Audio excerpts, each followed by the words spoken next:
I'll never forget. One day I was watching, I don't know what I was watching, television, and Bobby Bowden said something. They were asking him because he wasn't at practice or something like that. He was probably doing something with a booster club or whatever. And he said, that's the difference between a team and a program. I was like, what do you mean? And he said, well, a team, if the head coach isn't there, they're not going to do what they're supposed to do. Yeah. But a program, doesn't matter if the head coach is there. Yeah.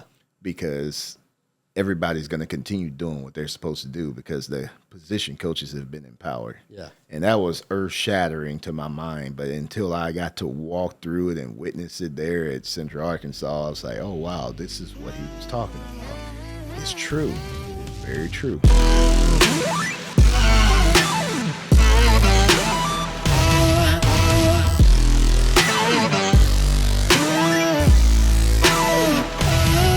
Hey guys, welcome to the Game Changers Lead podcast, where we're cultivating culture and shaping the future of sports with our conversations. Tonight, my co-host Corey Murphy is out, but we've got a special guest here in the studio with us. My good friend Jeremy Ford. Hey. And just to tell you a little bit about who Jeremy is, and I'm going to let him do most of the talking. Jeremy played football at Central Arkansas University and was an offensive lineman. I was reading up on him. We've been friends for a while and been getting to know each other, and did not know that he was recognized as the all-decade team in the 2000s in the Southland Conference as an offensive lineman. And I'm going to just invite him to share his story. We're going to open up and have a lot of conversation tonight about culture, but I really want to hear his story because he's got a unique story. He was sharing with me some before we went on camera here, talking to me about the community he came from, the impact of a coach there, and so we want you to hear that tonight. Yeah. Hey, everybody. I born and raised in Bastrop, Louisiana. A lot of people struggle to say it, but Bastrop is how you pronounce it. I'm about 20 minutes from Arkansas and about an hour from Mississippi. Yeah. So I'm up in that northeast corner. And Louisiana, they call us Yankees. So we're just a bunch of, as some people say, might be just corn-fed individuals, man. But yeah. Love it, still love it. Go back there every time I can get a chance, but eat some of that good old Louisiana cooking. Ain't no place like Louisiana, I promise you. There's a lot of good food, but man, there's nothing like home. So yeah, go home, get the good cooking. So born and raised there. My grandfather, great-grandfather, everybody's been there. There in Bastrop, and so long history there. So. Yes, sir. And you were sharing with me a little bit, you played, high school football, and talk to us a little bit about your coach and about how the community was changed and how it gave you guys an opportunity to go and play at the next level, and then where your journey went from there. Yeah, so kind of the journey was being a small town, everybody played baseball. Yeah. Baseball was actually my first love. And so played it from T-ball all the way up. My sister, she went on to play in college, softball. But it was my first love. And my mom, she was kind of upset when I decided to start playing football. I was a late bloomer, as some people might say. I didn't play and start playing until my 8th grade year. And so I would hear people talking about Pee-wee and all that. Never interested me. But you talk about a coach, Coach Hearn. I've never actually told him this personally, but hopefully he gets to hear it. He's the reason, he was the catalyst that got me to start playing football. In Bastrop, they created a magnet school my 7th grade year, and I was at the magnet school, 7th and 8th grade year. And Coach Hearn came over, gave a presentation to all the boys in the cafeteria one afternoon. Didn't hear it, trying to get people to come out. Didn't hear it, didn't care. We're walking down the hall, and next thing I know, this guy named Preston Yates. He was talking to him. They were behind me. And he asked him, he said, "You going to play football?" He's like, "No, sir." He's like, "Why not? Football is a man's sport. Are you a man?" And then he looked at me and asked me. I turned around when I heard it. I heard this sound, this challenge. Yeah. And I turned around and he said, "What about you? Are you a man?" I say, "Yes, sir." He said, "You gonna come play football then?" I say, "Well, yes, sir." So Since you put it like that. yeah, well, let's go. He's like, "Well, come out tomorrow." And so anyway, I went home, and my father used to work like 80 plus hours a week. He was at everything, but he was hardly home. Yeah. And so for some reason that afternoon, my dad was home. I got home off the bus, came home, and I went down the hall to talk to my mom. She wasn't there, but my dad was. I was like, "Hey, Dad, Coach Hearn, I'm thinking about playing football." He kind of set up a little bit. He's like, "Okay." I was like, "Yeah, I'm thinking about playing football. Is it okay?" He said, "Yeah, yeah, yeah. Go ahead, son. You can play football. Sign the rights away." And I say, "Well, do I need to tell mama?" He's like, "Nah, don't worry about it. I'll tell you, mama. Don't worry That's about it." between men. Yeah, yeah, yeah, yeah, yeah. And so the next day I went to practice, and after practice was over, um, I called my mom. She's like, "Where are you at?" She was expecting me to be home coming off the bus. Yeah. I was like, "Oh, mama, I'm at football practice. Will you pick me up from football practice?" She's like, "You doing what?" And so I was like, "Yeah, I talked to Dad. He's supposed to talk to you." And anyway, You so just the started rest a is war in the history. house. Oh yeah, had no idea. And so anyway, with that being said, my dad was obviously very proud. My mom was too. She just didn't want me to be hurt. But anyway, you talk about a coach and changing your trajectory. When he challenged me in the hall, I didn't hear anything, but that challenge started me. Right. And so that first day of practice was absolutely horrible. Yeah. They're like, "Hey, go play tight end." I'm like, "What's that?" I didn't know it. I literally didn't know anything. And so next thing I know, we're sitting there, and he says, this running back coach walked by. They were brothers, Christian, and he wouldn't let anybody curse. And so uh, he walked by me and say, "Son, just don't quit." Yeah. I was That's the hard part. just right there. don't quit. Yeah. And that was I was getting ready to make the phone call. I was like, "Yeah, coach, I won't." And I didn't realize that little encouragement, because when I say, they're like, "We're going to do karaoke." What's that? "We're going to do this." I was like, tight end. I mean, I got mowed over.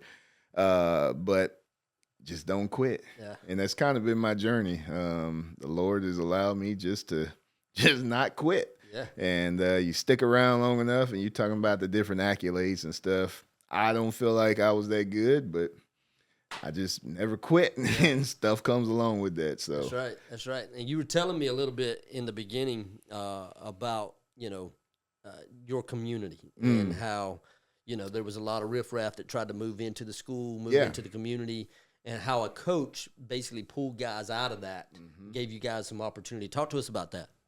Yeah, something I've never shared was publicly was my parents. They loved Bastrop, but our school system was kind of tough. And so some gang violence had tried to infiltrate, and all these different riffraff had tried to come in. And so they were actually going to attempt to move me to a different city. And that's when they opened the magnet school, and they say, "Well, we'll give it a chance." And we didn't know Coach Brad Bradshaw. He was the head coach in the high school. He was tough, extremely tough, but we needed it because a lot of guys just did not have direction. And so when he brought order, if he brought one thing, he brought order. And he was exactly what we needed. So it went from nobody coming to the games, kids not really doing much. You're not looking to go on because it was a poor farming community. So a lot of people didn't have money. It's not like you were going to college. But my senior year, 12 of us got a chance to go on and play in college. And so a lot of opportunities happened.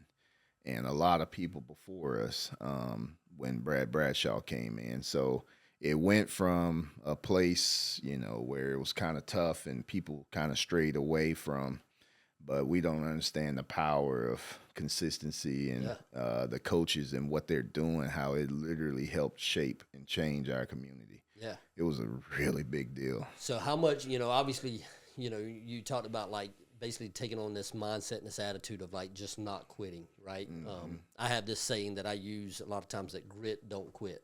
I like that. And so, you had that obviously probably instilled from you, in you from your parents. But then you had a coach that came into the community that said, you know what, I'm not going to quit. I'm not going to give up on these young men. Absolutely. And continue to work. And this is, we talk about like how sports is a microcosm of life.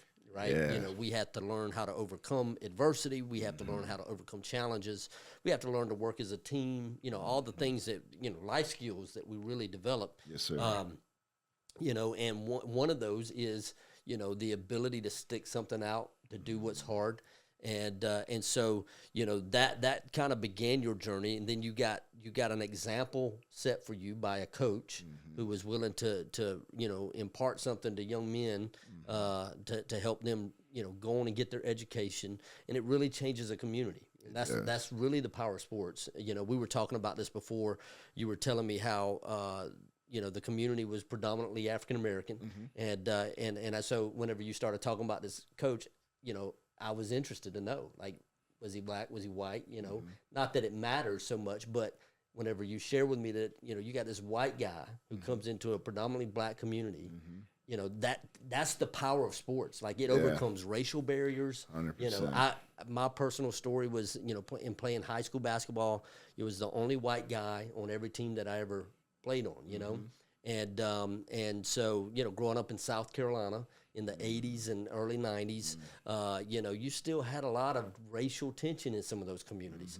And I learned a lot personally from, the black coaches that I had and my black teammates, and it broke down a lot of stereotypes. It broke down a lot of biases and things of that nature. So, I mean, this is a powerful thing that can change people's lives, can change a community. It's the power of sports, right? 100%. And so your journey continues on. You get an opportunity to go to Central Arkansas to play football. Tell us about that journey and what you learned there.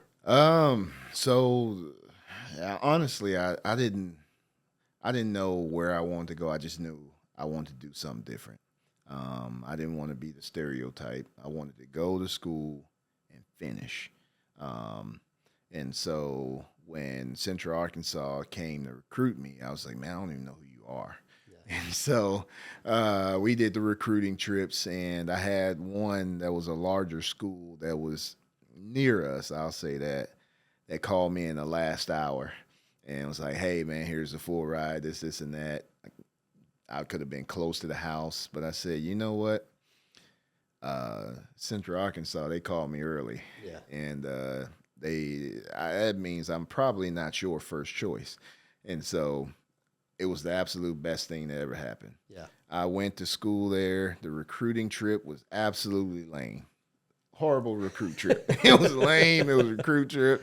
Out of all my recruiting trips, I mean, I was not like I was a big party. I did anything crazy, but it was nothing going on. Yeah. And I remember waking up that Sunday morning, getting in the car with my parents, and I said, you know what? This is it. This is home. And my dad was like, are you sure? Because I had a couple others that I was supposed to go to. I was like, I don't know. The Lord just settled my heart. It was peace. I was like, this is home. This reminds me of where I'm supposed to be. I didn't know. And so called the other people up, canceled them, said I'm done. Yeah. And I thank God I did. So, so my journey to Central Arkansas, didn't know where it was, couldn't point it on the map. But like I say, when I got there, it was just home. And I didn't know that I needed, Brooks Hollingsworth, which was going to be my offensive line coach. I needed him in my life. Yeah. He was a discipler. Yeah. He truly, truly cared about the athlete and the full development of who we were as men. And so I needed him. And I had tons of coaches. I could start naming them all, but that literally poured into us and cared about us. Yeah. So we were just a number. Yeah, that's what I was about to say. It's amazing. Like, so many people, and I know that there's, some bad apples out there, and you get that sometimes. But, whenever you have coaches that, so I love the way Dabo Swinney says it at Clemson. He says, our program exists to serve their hearts before their talents. And, I've used that a lot in my own coaching career. And, the idea behind that is that there's something that's going to come after the game is over. Yeah. And what I'm preparing you for after the game is over is far more important than any win, anything that we're going to do. So we could take the shortcuts, and we could put together a good team for a year, and we could use you and abuse you to get you to the point of where we need you to be. Yeah. Or we can do it the right way. Coach with heart, coach with, the character and the integrity of pouring into young men, pouring into young women, helping them get to the places that they were created to get to. 100%. And so, you had that opportunity. Talk to me a little bit about just the culture there in that program, good, bad, and what did you learn from that? I learned how to be a part of a program. Yeah. Like I said, high school was kind of rough. It was rough there. So literally the white undershirt that I had that stolen once. I mean, and the rule was if something's stolen, that's your fault. You should have locked it up. Yeah. And to walking into college, and I'll never forget on the recruit trip, I'm looking around, I'm like, they showing us the locker room, the lockers and stuff. And I literally asked, like, well, how do you lock your stuff up? I didn't know. I thought that was my mindset. And I'll never forget the coach said, he looked and he said, if somebody steals here, you're gone. Yeah. I'm not playing with you. And so that was a shift in my mind. Sure. Like, what? I left my stuff in my dorm room for the first few days because I'm like, I didn't know how to trust. I was like, man, I didn't know that you could literally leave your wallet there and your teammate's not going to steal it. Yeah. So it was a culture shock for me. But one of the things we were talking about was a team led, and that was mind blowing for me as well when I got to school there. And Coach Conk, he was the head coach at the time. And he said, no, the seniors are the disciplinary. The seniors are the ones that run this program. Yeah. And y'all are the ones that's going to police it. I'm going to set it, but you police it. Yeah. That was earth-shattering for me. Yeah. Power of player-led teams. I didn't even know that was possible. And so we got there, and it was true. Like, he literally, when you establish the culture, and it empowered us to, no, man, that's not what we do. That's not how we act. It literally empowered me, and I was like, wow, I did not know that we could do this. I thought it all had to come from the top man down. Yeah. And so it was absolutely phenomenal. Taught me the difference between a team and a program. Yeah. And I'll never forget, one day I was watching, I don't know what I was watching, television, and Bobby Bowden said something. They were asking him, because he wasn't at practice or something like that. He was probably doing something with a booster club or whatever. And he said, that's the difference between a team and a program. I was like, what do you mean? And he said, well, a team, if the head coach isn't there, they're not going to do what they're supposed to do. Yeah. But a program, doesn't matter if the head coach is there. Yeah.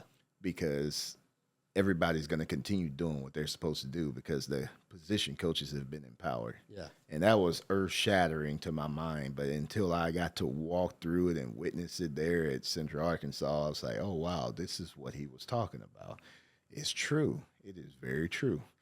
So, yeah, that shifted a lot of stuff leadership-wise in me, culture-wise, and kind of understanding authority a little bit on a small level. I didn't know, I wouldn't have had that language, but it definitely shifted something.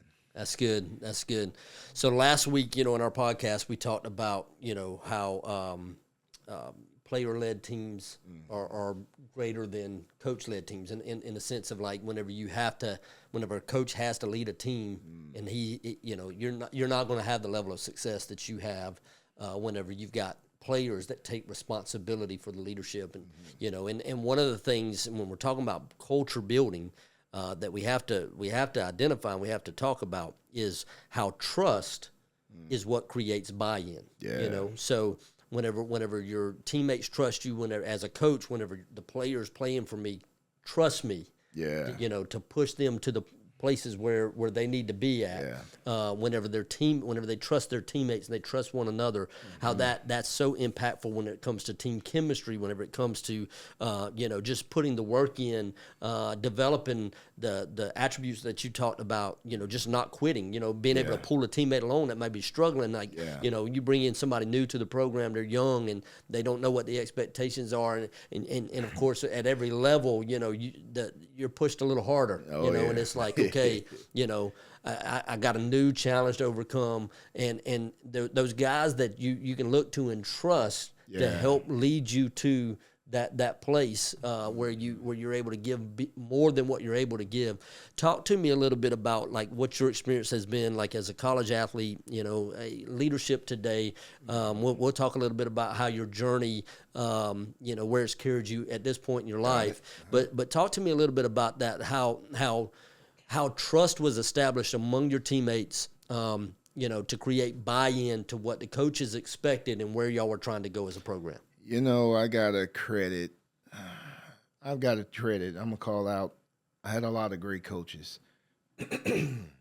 But I want to call out Coach Tip, Coach Martin, Coach Jensen, those three in high school that really taught me trust. Coach Tip was a disciplinarian, but he loved you just as hard. Yeah. And it wasn't, you could feel it, you knew it. Like he coached the running backs at the time, and I wasn't even in this position. But because I saw the way he disciplined his guys, but he loved them just as hard afterwards, it drew my heart. And it showed me it's okay to trust these guys. Like, they mean what they say. They literally want what's the absolute best for me. And the same thing with Coach Martin. He was coaching me. I was playing O-line and D-line at the time. Coach Martin was the defensive line coach. Coach Jensen was the offensive line coach. And the way they coached, it showed me their heart. Like, I just knew that they literally care for me. Yeah. And they're only doing what they need to do to try to get us to the next level. And it was always about getting to the next level. And it created a sense, a shared vision on the team, essentially. You said that was at the high school level. Yeah, that was at high school. Yeah. And you were telling me before, 11 of you guys that graduated in your senior class from that team went on to play college football. Yeah. 11 of us went on to play. Man, we had tons of people come through there. We were very, very blessed. Very athletic team. Tons of people before me and after, but we made a name for ourselves. But I had the benefit of eating off the fruit of what those guys had done before me. Yeah. And so it was easy because we had already started winning. Yeah. By the time I got in there. So it was easy because the fruit was evident and it was there. And then getting to watch the coaches coach you really hard, but they loved you hard too. I mean, I just bought it in hook, line, and sinker. So players bought into coaches because they trusted the coaches. We trusted. College programs bought into your high school program because they trusted the coaches and they trusted what they had seen come out of it before and, what was coming out at that time. Yeah. Yeah. So it's the power of trust and how it impacts multiple levels of, your program, the college recruits that are coming in, looking at that program. Yeah. That's all established in the locker room, right? That's established within the program.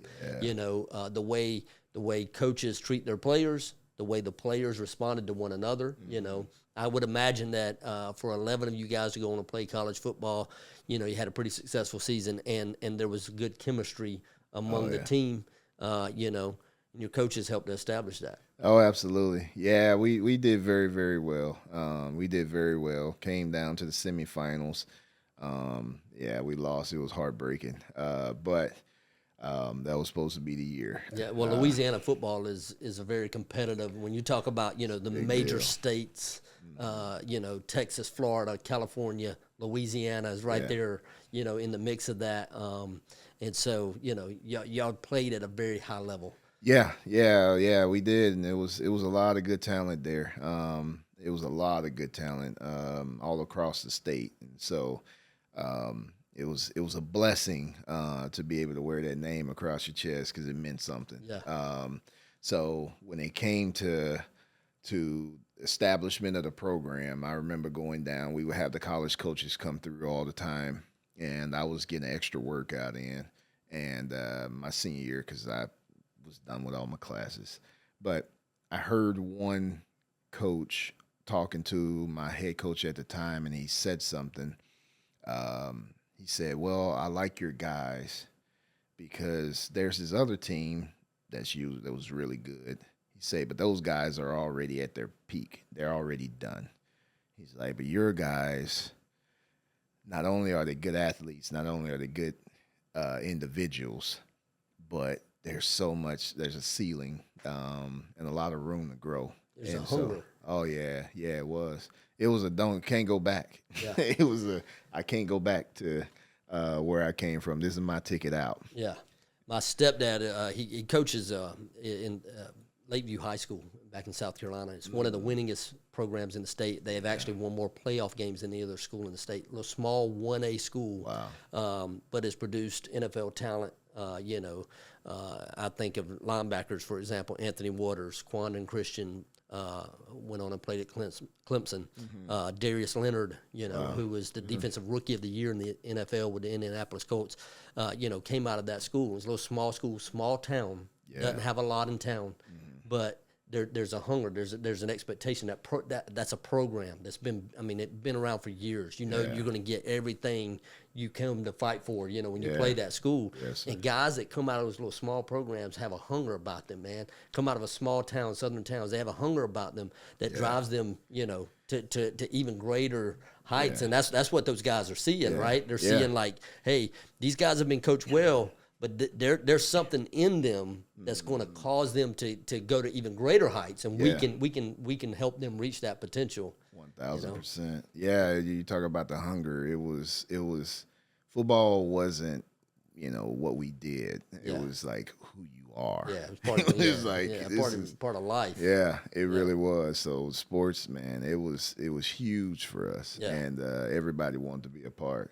That's awesome, man. I love it. I love those towns. Oh, where Friday nights become like It was it. The high school is the place to be. Whether that's football, basketball, whatever's going on. Be at the high school, supporting the kids in the community. Absolutely, the whole community wrap around you. It was man, it meant a lot. Yeah, and I mean, I'm thinking about before the game. It was an intimidating atmosphere to walk into. I'll say it. I'm like sure. That. I'm sure. It was intimidating, but I got a lot of stories. But yeah, like our fans, man, they were all in. Yeah. Matter of fact, I haven't played and I've been gone from Bastrop for 20 years, but my dad and grandfather still go to the game. Still go to game on Friday night. And so yeah, it's just literally what you do. Yeah. What we do. I love it. Well, talk to me. All right, so you went to Central Arkansas, had a successful career there. Talk to me about where that's taken you now at this point in your life. Life after sports and the impact that being a college football player had for you. And where you're at now. Somebody asked me the other day because I got a almost 6-year-old son. They say, "Would you let your son play football?" And I had to think about it, and I was like, you know what? With all the bumps and bruises and things that I endured, absolutely, I'd do it again.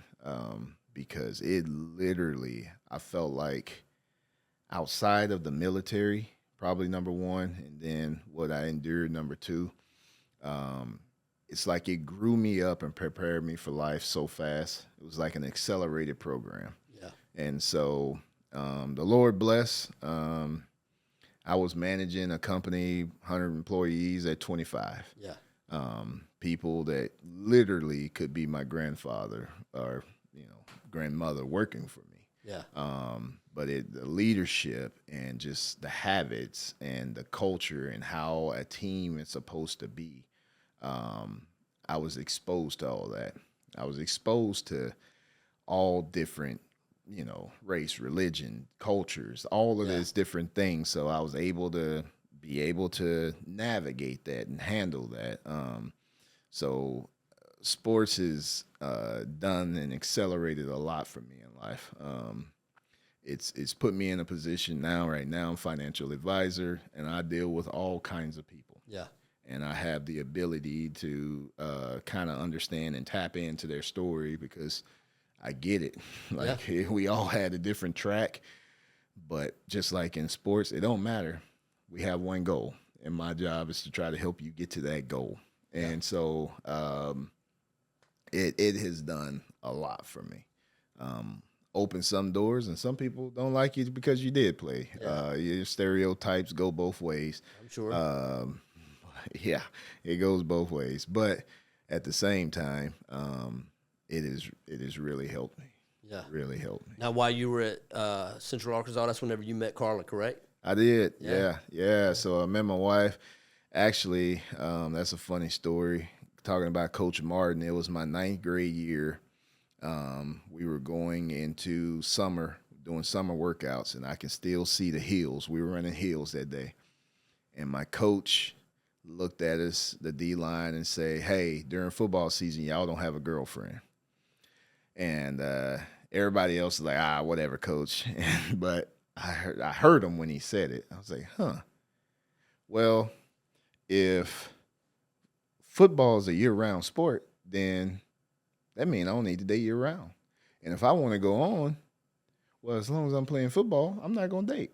Like, literally, that's exactly it. So I was like, okay, yes, sir. And so I did not have, quote-unquote, girlfriend because I didn't want to be distracted. And so that was my journey. It might not be yours, but that was my journey. Sure. And so I literally, my senior year, because I had a few classes with Carla, and kind of interviewed her. And I had 3 buckets that I put every female in that I encountered. I had one bucket, it was like, absolutely would I never, ever date you. Ever. Then I had another bucket like, oh, you cool, you're a friend. Yeah. But then I had a really small bucket over here that was like, oh, that's a wife material. Yeah. And so Carl and I, we had a couple of accounting and finance classes together.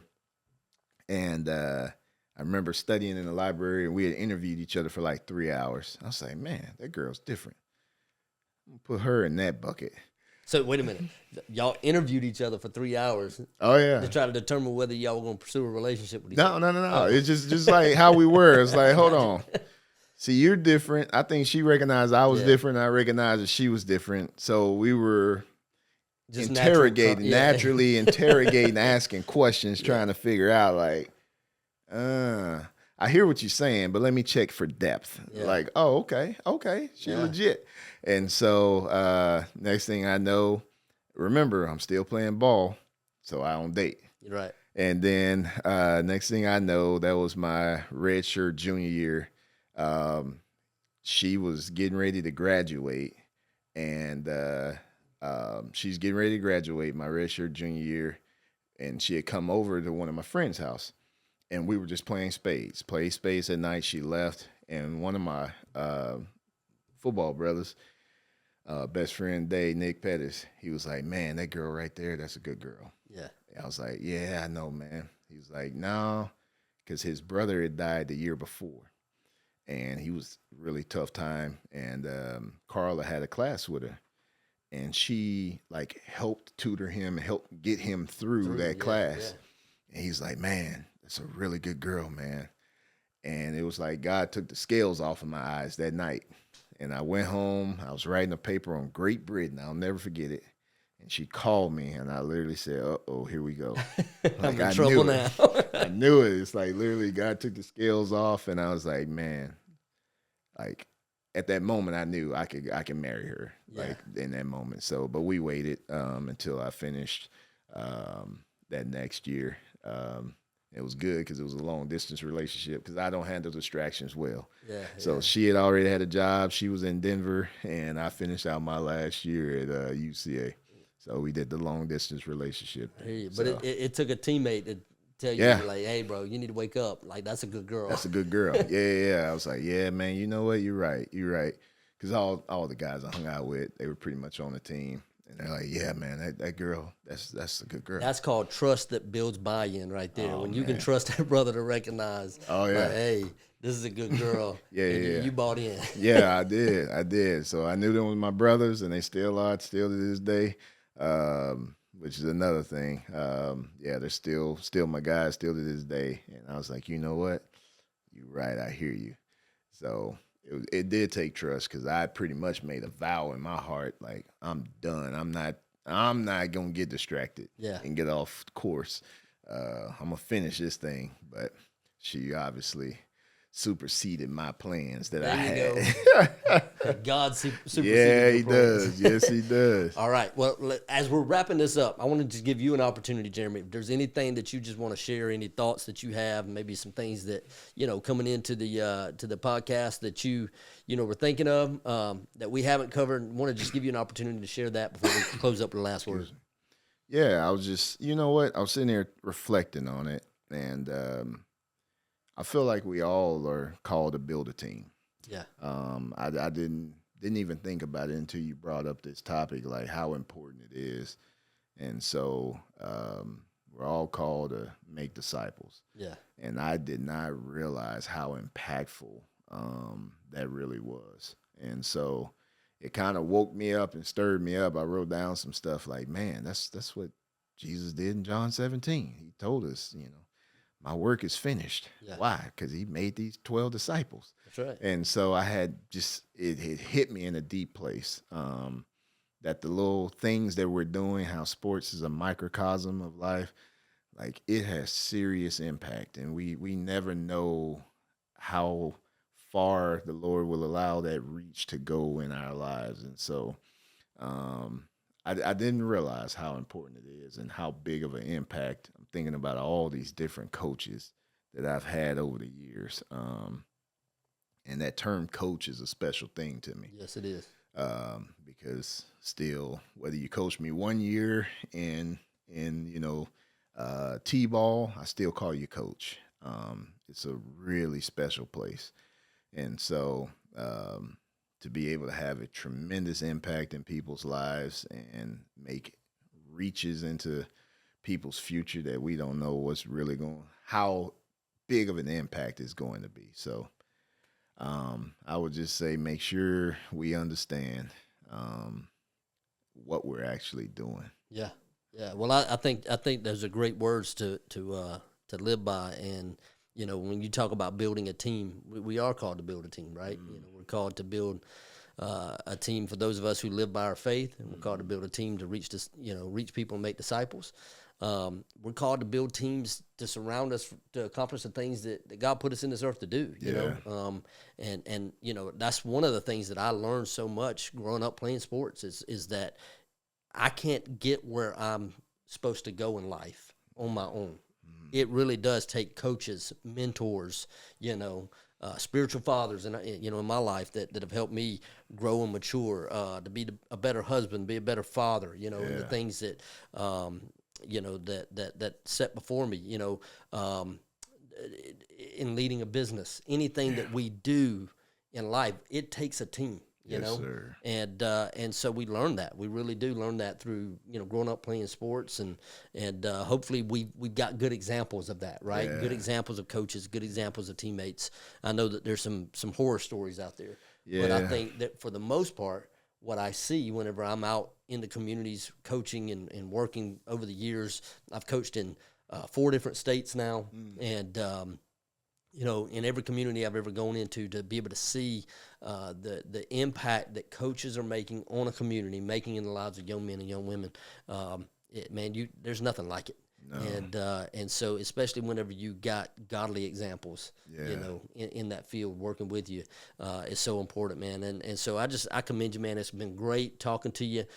Jeremy is just a powerhouse, you know, a business leader here in our community, you know, goes to church with us, and we're seeing just some amazing things that are happening, you know, in this conversation. You know, as we've been talking about this, you know, talking with Corey, talking with you and others that are going to be a part of the podcast, man, I'm looking forward to furthering this conversation and having impactful conversations that really do help us to see the power of sports, the power of you know, coaching and being a part of a team that can really change your life. Yeah. And so, man, thank you for your stories. Thank you. Thank you for coming on and being with us. We're going to have you back on again.